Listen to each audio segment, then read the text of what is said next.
At para sa ating mga balita, TRICOM ng Kongreso, may matinding banta sa mga pro-Duterte vloggers. At Pamilya Aquino, nagsalita na tungkol kay Duterte. Pero bago natin umpisahan ang ating mga balita, mangyari po lamang na i-like ang video ito para sa patuloy na paghahatid natin ng ating mga updates mula sa loob at labas ng bansa. Malaking tulong po ang inyong like para sa aming mga content creator. Maraming salamat po mga kababayan.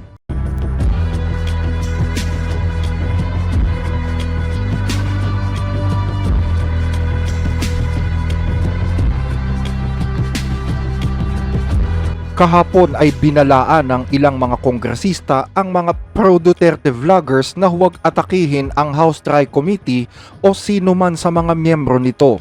Matatandaan na ang nasabing mga vloggers ay inakusahan na nagkakalat ng fake news batay sa naganap na hearing nitong mga nakaraang araw tungkol sa disinformation sa bansa. Ayon sa mga mambabatas, kung hindi susunod ang mga vloggers na ito, posible umano silang makasuhan ng contempt at makulong. Pinaalalahanan ni Abang Lingkod Representative Joseph Stephen Paduano ang mga dumalong resource person noong Lunes na ang babalang ito ay alinsunod sa House Rules na dati nang ipinatutupad. Ayon kay Paduano na siyang chairperson ng House Committee on Public Accounts, paalala lang, ayon sa Section 11 ng aming internal rules, Paragraph F, hindi namin papayagan ang mga talakayan o pag-atake, pang-iinsulto sa committee hearing na ito matapos itong isuspinde. Kung gagawin ninyo ito, lalabag kayo sa aming patakaran at mapipilitan kaming kasuhan kayo ng contempt. Ginawa na namin ito sa aking komite doon sa isang block timer mula sa Cagayan. Bombo Radyo Cagayan, kinasuhan namin ng contempt matapos niyang atakihin ang resulta ng committee hearing. Paalala lamang ito. natapos ng House Tri Committee ang kanilang huling hearing noong Biyernes at pansamantalang itinakda ang susunod na pagdinig sa Abril 8. Ang investigasyong ito ay tumutok sa paglaganap ng disinformation at pekeng content online at sa papel ng mga vloggers at social media personalities sa mga ganitong issue. Sa huling pagdinig, nagpasa ng mosyon si Paduano para ipatawag o isabina ang 24 na pro-Duterte vloggers matapos nilang mabigong dumalo sa investigasyon. Yan ay kahit meron ng mga naunang show cause order na ipinadala sa kanila. Mr. Alex Destor, Alan Troy Rolando Sasot, Alvin Montero, Claire Eden Contreras, Claro Ganak, Cyrus Breglo, Darwin Salceda, Edwin Hamora, Elmer Hugalbot, Ernesto Abinis Jr., Attorney Glenn Chong, Jeffrey Almendra Celis, Jeffrey Cruz, Joe Smith Medina, Jonathan Morales, Julius Milano C. Maui, Kester Ramon Balibalos Tan, Lord Byron Cristobal, Lorraine Marie Padoy, Maria Florenda Espinilla, Maricar Serrano, Susan Batalla, Mary Catherine Binag, and Miss Vivian Zapata Rodriguez. Kabilang sa mga ipinatawag ang dating National Task Force to End Local Communist Armed Conflict spokesperson na si Lorraine Badoy at mga vloggers na sina Jeffrey K. Eric Celis at Alan Troy Rogando Sasot at iba pa. Si Sasot na sinasabing nasa China ay nagtangkang dumalo sa pagdinig sa pamamagitan ng Zoom pero hindi siya binigyan ng access ng komite at sinabing ang link ay para lamang sa mga miyembro ng House na lalahok sa hearing. Ang pagdinig noong nakaraang linggo ay nakatanggap ng papuri at batikos kung saan ang ilan ay tinutuligsa ang pamahalaan sa pagsasabing ito ay isang pag-atake sa kalayaan sa pamamahayag. Sa parehong pagdinig, ang mga pro-Duterte vloggers na sina Crisette Chu at Mary Jean Kiambao Reyes ay naging emosyonal matapos silang gisahin ng husto kasama ang iba pang mga vloggers. Gayunman, iginiit ng mga mambabatas na ang layunin lamang ng investigasyong ito ay hindi para supilin ang kalayaan sa pagpapahayag, kundi upang bumuo ng mga batas laban sa malawakang pagpapakalat ng maling impormasyon.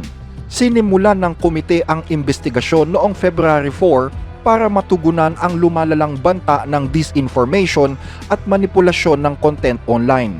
Suriin ang mga butas na umiiral sa batas at gumawa ng bagong mga hakbang para labanan ang fake news at misinformation.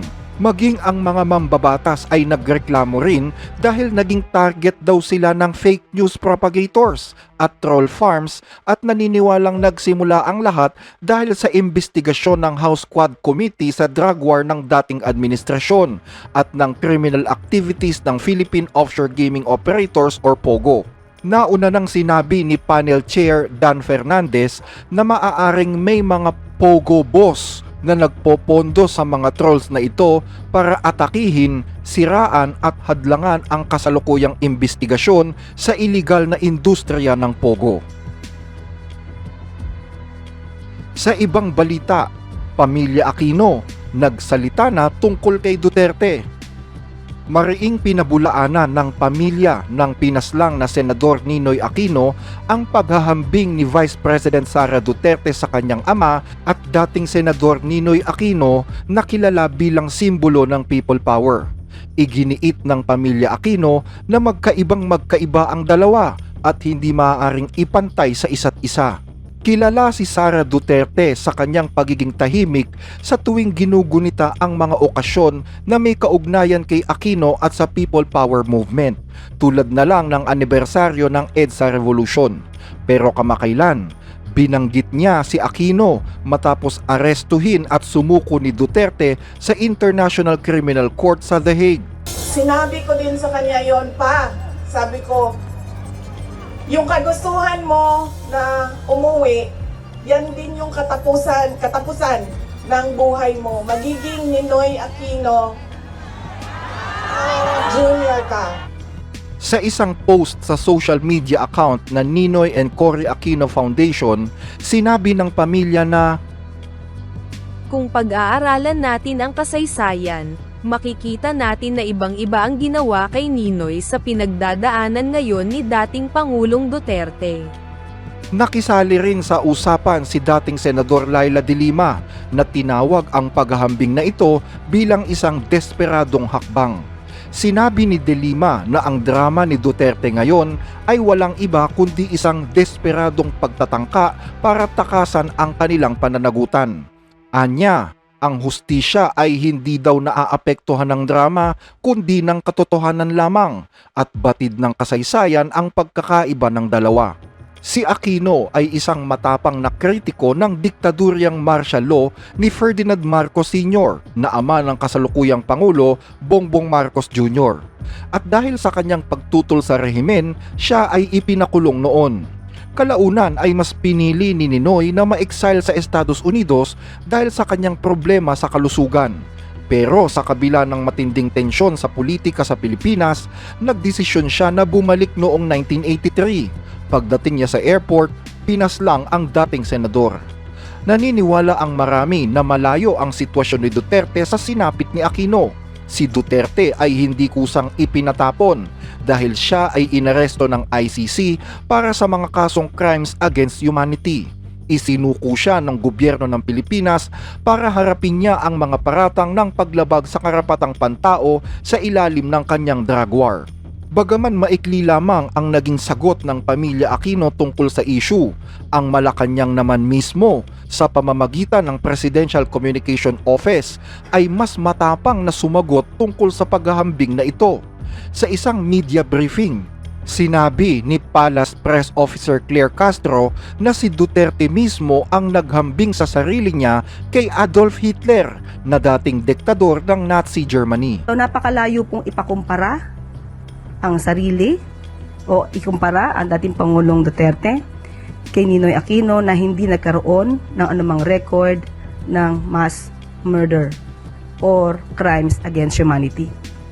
Mas ninais po ni dating Pangulong Duterte na ikumpara ang sarili niya kay Hitler. Si Hitler ay responsable sa pagpatay ng humigit kumulang 6 na milyong Hudyo sa panahon ng Holocaust.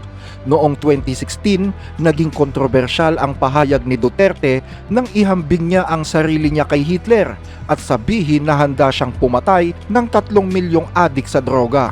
Hitler massacred 3 million Jews.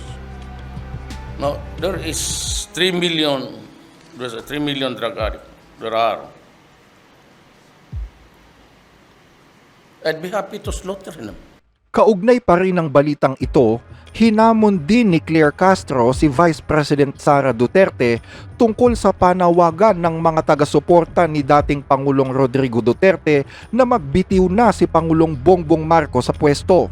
Ayon kay Castro, may malinaw na makikinabang kung sakaling mabakante ang posisyon ng Pangulo ngayon. Kung pinag-resign po nila ang Pangulo, sino po ba ang makikinabang?